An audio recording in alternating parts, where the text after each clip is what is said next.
नवंबर दिसंबर के महीने में कड़कड़ाती सुबह थी। हवा ऐसे चुभ रही थी जैसे कोई बर्फ की सुई लेकर शरीर में चुभा रहा हो। जगदीश की टूटी झोपड़ी में बस एक पतली दरी थी जो इतनी पुरानी थी जो उसे देखकर ठंड लग रही थी। आरती ठंड में कपकपाते हुए बोलती है, दैया रे दैया, हे भगवान, ये कैसी ठंड पड़ रही है। जगदीश जी, लगता है इस ठंड में पहाड़ भी शर्मा जाए। अरे भगवान, पहाड़ तो क्या, अगर इस बार ज्यादा ठंड बढ़ी ना तो मैं खुद ही पहाड़ बन जाऊंगा और हाँ, पूरी तरह से जमकर बर्फ बन जाऊंगा। दोनों हंसने की कोशिश करते हैं पर ठंड के कारण हंस नहीं पाते हैं। ही राम, मेरे दांत तो ऐसे बज रहे हैं जैसे ढोलक बज रहा हो। अरे दादी, अगर आपके दांत ड्रम बन जाएंगे तो मैं बैंड पार्टी खोल दूंगा। अरे तू बदमाश, मेरी दांतों का बैंड मत बजा। पहले अपनी नाक देख, पूरी लाल मिर्च रखी हुई है। दादी दादी। घर की झोपड़ी बहुत ही छोटी थी। वो जब भी खाना बनाते तो ठंड के कारण लकड़ी नहीं जल पाती थी। जगदीश जी, कुछ खाना बचा है या सब खत्म हो गया? मुझे भी तो भूख लगी होगी। हाँ आरती, मेरे पास तो बस एक ही चीज बची है और वो है उम्मीद। शायद उम्मीद ये हमारी किस्मत ही बदल दे। जगदीश जी, ओ जगदीश जी, ये आप क्या बोल रही हो? उम्मीद को तलकर खा लूं या उबालकर पानी की तरह पी लूं? आपकी उम्मीद से कुछ नहीं होने वाला, समझे आप? अरे भगवान, मैं तो कहता हूँ कि उम्मीद की चाय बनाकर पी लो। हाँ, और चाय पीने से शायद तुम्हारा सिर दर्द भी ठीक हो जाए। सुनते हो भगवान, यही करो तुम। बाहर ठंड इतनी थी कि हवा घर के अंदर आने से डर रही थी। झोपड़ी में इतने छेद थे कि बर्फीली हवाएं अंदर आ रही थी। तभी आरती बोलती है, अगर गरीब होना भी एक खेल होता तो हम लोग भी ठंड के चैंपियन होते ना। हाँ आरती बहू, तुम सही बोल रही हो। अगर ठंड ओलंपियन होती तो सर्दी गोल्ड मेडल जीत ली होती। तभी शाम होने लगती है। बाहर अंधेरा हो गया था। अचानक दरवाजे पर ठक ठक की आवाज सुनाई देती है। फिर जगदीश बोलता है, इस ठंड में कौन आया होगा और हवा भी बहुत ठंडी ठंडी चल रही है। दरवाजा खोलते ही जगदीश को एक साधु बाबा दिखाई देते हैं। उनके शरीर में गेरुआ रंग के वस्त्र और चोटी बंधी हुई थी। तभी साधु बाबा बोलते हैं, बेटा, क्या मैं एक रात ठहर सकता हूँ? बहुत ही ज्यादा ठंड लग रही है और मेरे पास कंबल भी नहीं है। हाँ साधु बाबा, हमारे पास खुद रहने के लिए जगह नहीं है। बस भगवान का सहारा है जो हमें अमीर बनाता है। ठीक है साधु बाबा, आप अंदर आ जाइए। साधु बाबा अंदर आ जाते हैं। उनकी बहू आरती ने तुरंत पुरानी दरी बिछा दी। साधु बाबा को देखकर तभी मोनू बोलता है, साधु बाबा, आप इतनी ठंड पे यहाँ पर क्या कर रहे हो? हमारे पास ना तो अच्छा घर है और ना ही कंबल, बस फटे पुराने कपड़े हैं। उन्हीं से गुजारा हो जाता है, लेकिन मेरे मम्मी और पापा का दिल बहुत ही बड़ा है। मोनू बेटा, संत का दिल बहुत ही बड़ा होता है। उम्र का क्या है, एक न एक दिन तो सबको बूढ़ा होना ही पड़ता है। वो संसार का नियम है। साधु बाबा ने झोपड़ी की दीवारों की ओर इशारा करके बोला, आज से ये झोपड़ी जादुई बन जाएगी।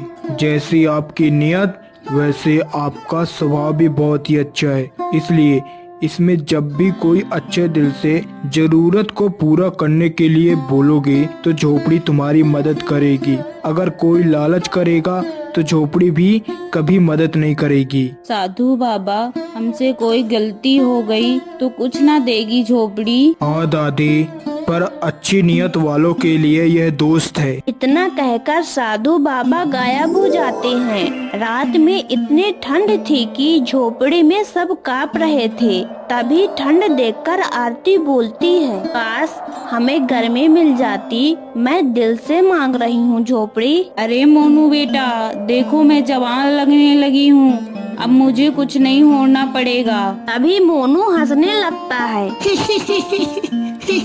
झोपड़ी, ओ मेरी झोपड़ी, तुम्हारा बहुत बहुत धन्यवाद। आप ना सबसे बढ़िया ईटर हो। अभी मोनू की बात सुनकर जगदीश बोलता है। लगता है सचमुच में साधु बाबा चमत्कारी बाबा थे, उन्होंने तो हमारी किस्मत ही बदल दी।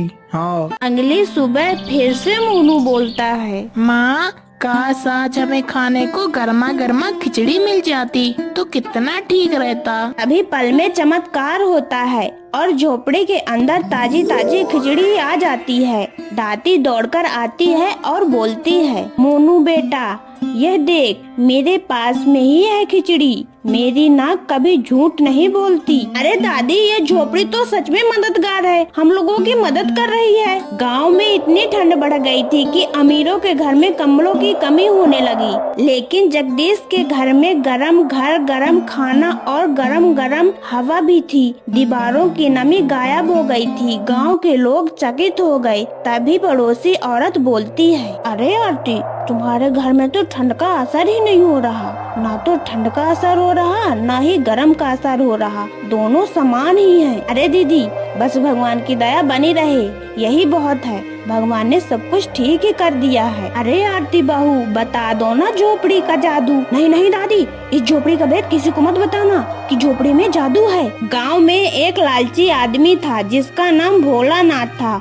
उसने चुपके से झोपड़ी की खिड़की से झांका और देखा कि वहाँ सर्दी गर्मी का एक भी एहसास नहीं हो रहा। तभी भोला बोलता है, हाँ, कुछ तो गड़बड़ है भैया, जाकर घर के अंदर देखना होगा, कोई जादू तो नहीं है, हैं? अगर होगा तो इसे अपने घर ले जाऊंगा। हाँ। रात को वह चुपके से अंदर घुस आता है और सब कुछ जान जाता है कि उनके घर में जादुई झोपड़ी है। तभी भोलानाथ बोलता है, हे मेरी जादू की झोपड़ी, काश मेरे सामने सोने का पहाड़ आ जाए। हाँ। झोपड़ी की दीवार क्रोधित हो जाती हैं और भोला राम को घर के बाहर धड़ाम से गिरा देती हैं। अरे लालची नाथ, झोपड़ी है, बैंक थोड़े ना है जो तुझे झरझर पैसा दे दे।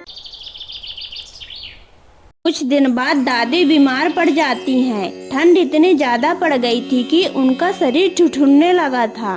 तभी आरती बोलती है, हे जादुई झोपड़ी, दादी को ठीक कर दो, मैं दिल से मांग रही हूँ। हे जादुई झोपड़ी, दादी को ठीक कर दो, मैं दिल से मांग रही हूँ। लेकिन झोपड़ी शांत रह जाती है।